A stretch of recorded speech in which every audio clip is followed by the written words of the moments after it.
Welcome to our channel. Today we how to back up your Lighthouse reports for audits. Easy tutorial step by step clearly.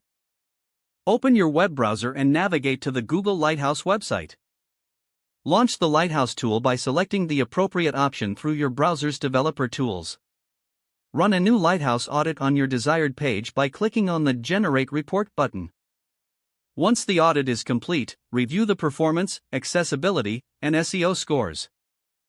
Locate the download icon, usually found in the upper right corner of the report. Click on the download icon to save the report in your preferred format, either as a JSON or HTML file. Determine your preferred file storage method, such as a local drive, cloud storage, or a dedicated audit folder. For cloud storage, log into your account on services like Google Drive, Dropbox, or OneDrive. Upload the downloaded report file to your selected cloud storage.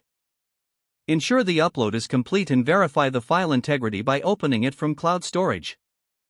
If using a local drive, save the file in a designated folder for easy access later.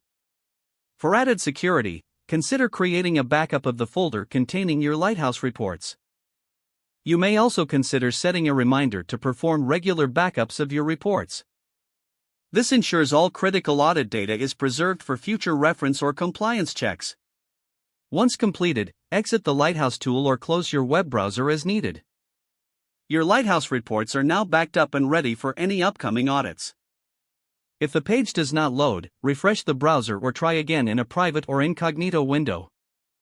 Make sure you are using the correct email address, then retype it carefully to avoid small typos.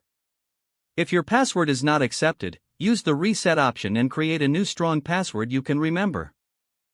Check your spam folder for verification or security emails, then complete any requested confirmation steps. Enable two-factor authentication if available to improve account security and reduce unauthorized access risk. After signing in, review your profile details so your contact information and settings are accurate and current. If you see an error message, note it down and try again after restarting your device and internet connection. Log out when you finish, especially on shared devices, to keep your account and payment information secure. If the page does not load, refresh the browser or try again in a private or incognito window. Make sure you are using the correct email address, then retype it carefully to avoid small typos. If your password is not accepted, use the reset option and create a new strong password you can remember. Check your spam folder for verification or security emails, then complete any requested confirmation steps. Don't forget to like this video and subscribe to our channel for more step-by-step tech guides.